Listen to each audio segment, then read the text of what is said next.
মাছের তেলে এই রেসিপি রান্না করার পরে চুলা থেকে নামানোর আগেই ফিনিশ হয়ে যাবে। এতটা মজার একটি রেসিপি।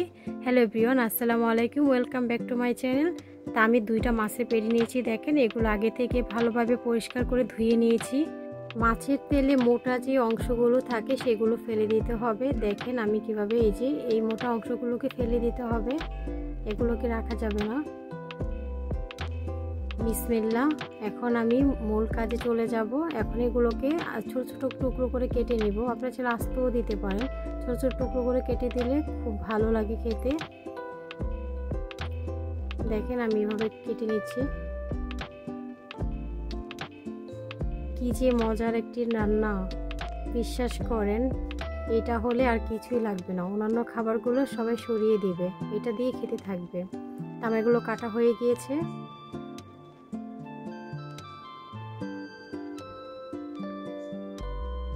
এখন আমি এটার উপকরণ যা যা লাগবে, আমি 3টা বেগুন নিয়েছি, একটা আলু নিয়েছি মিডিয়াম সাইজের, ধনেপাতা নিয়েছি, কিছু কাঁচামরিচ আর পেঁয়াজ নিয়েছি। এই উপকরণ দিয়েই আমি এটা রান্না করব। আমার ভিডিও যদি ভালো লাগে লাইক কমেন্ট শেয়ার করবেন, সাবস্ক্রাইব করে অল অপশন চালু রাখবেন। ভিডিও ছাড়ার সঙ্গে সঙ্গে আপনার ওখানে নোটিফিকেশান চলে যায়। তা আমি আমার পছন্দ মতো কেটে নিচ্ছি সবজিগুলোকে। আপনারা আপনাদের পছন্দ মতো কেটে নেবেন।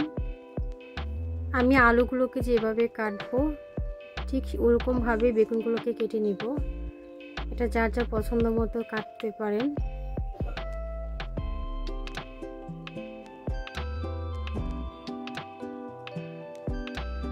তো আমার আলু কাটা হয়ে গিয়েছে। এখন বেগুনগুলোকে কেটে নিব।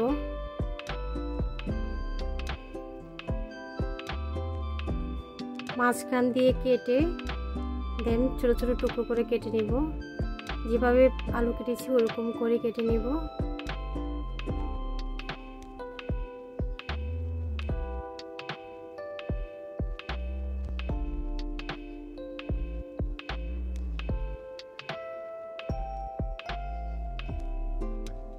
তো আমার বেগুন কাটা হয়ে গিয়েছে।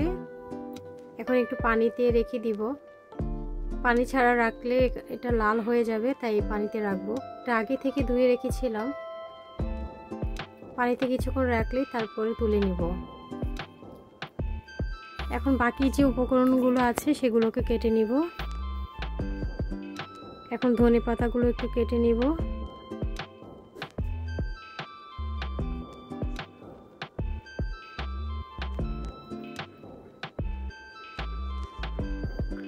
আমার ধনেপাতা কাটা হয়ে গিয়েছে, এখন তুলে নিব।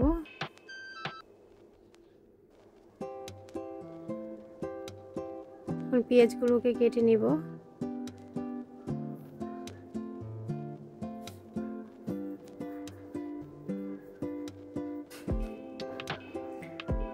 মাছের তেলের এই রেসিপি অনেক দুর্দান্ত স্বাদের হয়।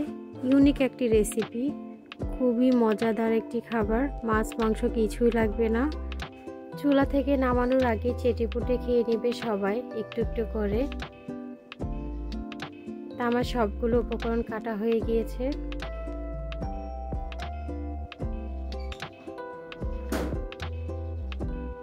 তা আমি পেটিগুলোকে কিছু মশলা দিয়ে মাখিয়ে নিব। তা আমি কি কি মশলা দিয়ে মাখাবো দেখিয়ে নিন। এখানে দিব স্বাদ মতো লবণ, হাফ চামচ হলুদের গুঁড়া, হাফ চামচ মরিচের গুঁড়া, হাফ চামচ ধনিয়ার গুঁড়া অ্যান্ড হাফ চামচ আদা রসুন পেস্ট। সব কিছু দিয়ে ভালোভাবে মাখিয়ে নিব।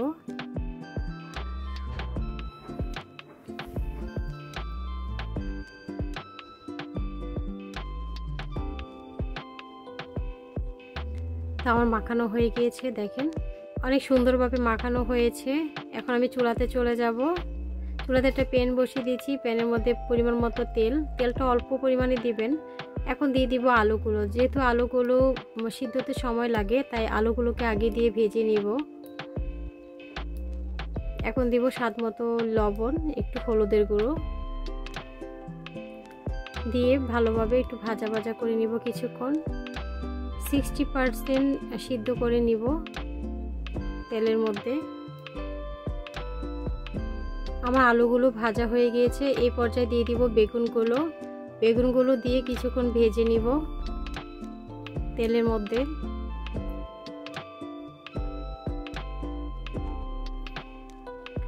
এখন উল্টে পাল্টে দিব আলু আর বেগুন। 2 মিনিটের মতো ঢাকনাটা ঢেকে রাখবো। তো 2 মিনিট পর ফিরে আসলাম। এখন নেড়ে ছেড়ে দিব। আমারটা অনেকটাই ভাজা হয়ে গিয়েছে।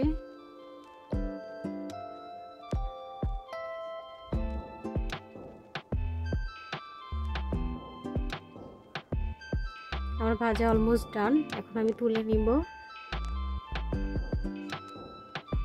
একই প্যানে তেল দেওয়ার কোনো প্রয়োজন নেই। এই পর্যায়ে দিয়ে দিব মাছের তেলগুলো, কারণ যেহেতু এগুলো মাছের তেল, এগুলো থেকে এমনিতেই তেল বের হবে, এক্সট্রা কোনো তেল দেওয়ার প্রয়োজন নেই। এখন কিছুক্ষণ নেড়ে রান্না করে নিব ভালোভাবে। যখন ভাজা ভাজা হয়ে গিয়েছে এই পর্যায়ে একটু টমেটো দিয়েছি। দেখেন আমার অলমোস্ট ভাজা হয়েছে সুন্দরভাবে। দেখেন, দেখলে বোঝা যায় একদম ব্রাউনিশ হয়েছে। এই পর্যায়ে দিয়ে দিব পেঁয়াজ কুচিগুলো দিয়ে আর একটু ভাজা ভাজা করে নিব পেঁয়াজ দিয়ে।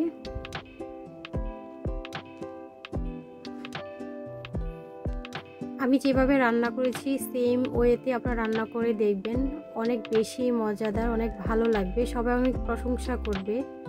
কারণ আমার রান্নার ক্ষেত্রে যেটাই আমার ভালো লাগে সেটাই আমি অডিয়েন্সের সাথে শেয়ার করি, যাতে আপনারাও খেয়ে অনেক মজা পান, দেখে ভালো লাগে। আমি কাঁচামরিচ কুচিগুলো দিয়ে দিব, দিয়ে এখনও আরেকটু ভাজা ভাজা করে নিব। মাছের তেল যত বেশি ভাজা ভাজা করবেন ততই খেতে ভালো লাগে। টমেটোটা অনেক ভাজা হয়েছে। এই পর্যায়ে দিয়ে দিব বেগুন আলু।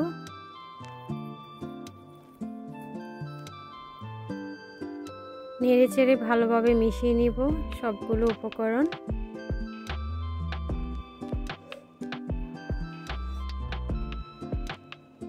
বিশ্বাস করেন এটা খেতে যে কি পরিমাণ মজাদার, এত বেশি লোভনীয়, না খেলে বিশ্বাস করা যাবে না। এখন দিয়ে দিলাম টালা জিরার গুঁড়া,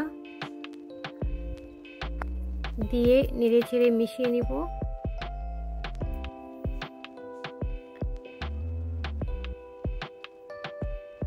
আমার এটা অলমোস্ট ডান। এখন দিয়ে দিব আস্ত কাঁচামরিচ, ফ্লেভারের জন্য দিয়েছি, আর দিয়েছি সামান্য একটু ধনেপাতা। সবগুলো ভালোভাবে মিশিয়ে নিব। আমার রান্না তো প্রায় হয়ে গিয়েছে।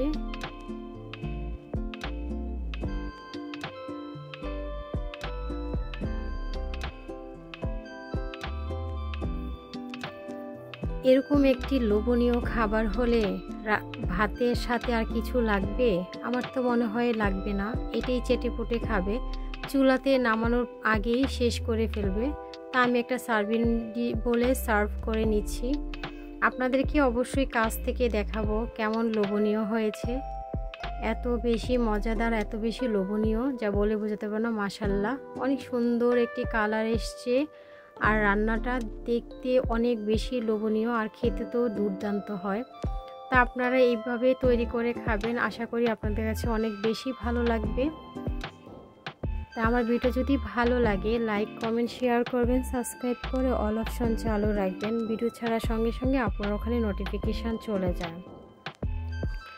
মাছের তেলের এই রেসিপি যাকেই দিবেন না কেন, সে যদি কখনো না খেয়ে থাকে, একটু খেলে মুখে স্বাদটা যখন লাগবে তখন চেটে পুটে খেয়ে নেবে, আর খেতেই যাবে, বারবার চাবে যে আমাকে আর একটু দাও। অনেক বেশি মজাদার। এটা রান্না করে না খেলে কখনোই বিশ্বাস হবে না যে এত বেশি মজাদার। তা আপনারা অবশ্যই এভাবে ট্রাই করবেন।